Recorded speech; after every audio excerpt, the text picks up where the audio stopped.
আসসালামু আলাইকুম বন্ধুরা, সবাই কেমন আছেন? আশা করি সবাই ভালো আছেন। এই মুহূর্তে দেখতে পারতেছেন আমি বাসে বসে আছি। বাসে আসলে আমি ডেইলি কী করি না করি আমি মাঝে মাঝে ব্লগ দেওয়ার চেষ্টা করছি, বলি। তাই এখন বাসে আসলে অফিসের কিছু কাজে মানে প্রেসের কাজে বাইরে যাচ্ছি। তাই বাসে কী করে বসে বসে একটু ভিডিও নিলাম। তাই তারপর দেখুন বাইরের রাস্তা কেমন দেখাচ্ছে, আমি আপনাদের সাথে একটু দেখানোর চেষ্টা করতেছি। আর এখানে যে জায়গায় আছি আমি বর্তমানে তখন গিয়েছিলাম মোহাম্মদপুরের দিকে। এই দেখুন মোহাম্মদপুরের আশেপাশে আমি জায়গাগুলি দেখলাম, মানে রাস্তা দখল করেও কিভাবে মানে দোকান করে রাখছে, কোনো শৃঙ্খলা নাই, কিছু নাই। এগুলো আসলে আমাদের মানে হাঁটা চলা পথচারীদের জন্য খুব সমস্যা। আমি এগুলো আসলে অবজার্ভ করতেছিলাম, তখন দেখতেছিলাম ফুটপাতে কিভাবে অবাধভাবে দেখুন ওরা দোকানপাট দিয়ে রাখছে, মানে কারো কোনো নজর নাই, কোনো কিছু নেই। এখানে মানুষ বা বসবাস করতেছে, সাধারণ মানুষের হাঁটাচলাও যেমন গাড়ির রাস্তা এক সাইড দিয়ে যাচ্ছে, আবার মোটামুটি ফুটপাত তো দখল আছে, তার পাশাপাশি রোডে পর্যন্ত দোকানপাট দিয়ে রাখছে। এগুলি মানে প্রশাসনিক মনে হয় না দেখতেছে, কি আর বলবো। তাই আমি হাঁটতেছি, দেখতেছি, এগুলি দেখে যাচ্ছি। তার ভিতরে আরেকটা কথা, যারা আমার চ্যানেলটা এখনও সাবস্ক্রাইব করেননি অবশ্যই আমার চ্যানেলটা সাবস্ক্রাইব করবেন, পাশে থাকবেন, বেল বাটনটা অন করে রাখবেন যাতে আমি ভিডিও দেওয়ার সাথে সাথে আপনারা পান। তারপর দেখুন আমি কোথায় যাই, এখন আবার এসেছিলাম একটু যেই জায়গায়, এখানে নিয়ে আসছিলাম আমার মাকে নিয়ে কুর্মিটোলায় আসছিলাম। এখানে সিরিয়ালে বসে আছে, আম্মু বললো আম্মুকে একটু ডাক্তার দেখানোর জন্য।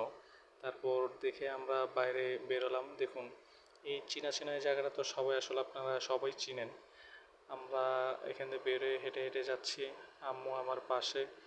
আসলে কুর্মিটোলায় একটু ধৈর্য নিয়ে আসা লাগে মানুষ, আমিও একটু অধৈর্য হয়ে বসেছিলাম, আম্মু তো আরও বেশি। মানে কুর্মিটোলায় অনেক সিরিয়াল দিয়ে বসা লাগে, আসলে আম্মুরও মানে বিরক্ত হয়ে যাচ্ছিল। তা কি আর করার, এই জায়গায় তো সিরিয়াল দিয়ে বসাই লাগবে। যাই হোক অবশেষে আমরা বাইরে তো হাঁটতেছি, বাসার দিকে রওনা দিচ্ছিলাম। তারপরও আমার কাজ শেষ হয় নাই, এক ফাঁকে মানে আম্মুকে নিয়ে আমি চলে আসছি ট্যুর ডক্টর দেখানোর জন্য। সারাদিনে আমার আরও অনেক দৌড়ঝাঁপ আছে। আসলে সবাই দেখুন আমরা যেখানে যাচ্ছি, যে আমার পিছনে কুর্মিটোলা হাসপাতালটা, দেখতে থাকুন, আমার পাশে থাকুন, আমি কোথায় যাই তারপরও দেখুন। জীবনটা পুরোই প্যারাময়।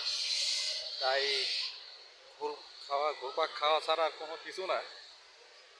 একজনে বলতেছে কারোর সাথে মানে যায় বসবে, কথা বলবে, এই নিয়ে মানে এক ছোট ভাইয়ের সাথে খুব মজা টজা চালাইতেছি।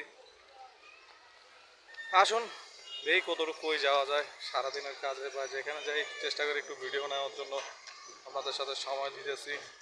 দেখুন একটু সাপোর্ট তো অবশ্যই দিবেন, অবশ্যই। শবে বরাতের রাতে এখন একটু আগে নামাজ শেষ করলাম, নামাজ পড়লাম, আরও সারা রাত বাকি আছে। তাই নামাজে আরও যাব। দেখুন আমাদের ঢাকাতে আমার আরেকজন এই জায়গায়। বলো কেমন লাগতেছে আজকে ঢাকার এই রাতের সিটি। ঢাকার ভিতর ছিল রাতে সব সময় একটা। আমি আগে এক সময় যখন স্টুডেন্ট অবস্থা ছিলাম, বন্ধু বান্ধবরা রাতে বেরোতাম, বাইক নিয়ে পুরান ঢাকার দিকে যাইতাম। ওদিকে খাওয়া দাওয়া, পুরান ঢাকা তো সারা দিক খোলা থাকে, খাবার টাবারের মজা। আর এখন তো আজকে তো শবে বরাতের রাত, তাই নামাজ পড়ে আবার একটু বাইরে আড্ডায় ঘোরাঘুরি এই নিয়ে এখন। তাই এই ভিডিওগুলি একটা স্মৃতি হিসেবে থেকে যাবে। তাই এই ভিডিওটা করে রেখে দিতেছি, যাতে ভবিষ্যতে একটা টাইমে এই ভিডিওগুলি স্মৃতি থাকবে। তাই সবাই সাথে থাকুন, দেখুন আমরা কই কই যাই আজকে রাতের দিকে।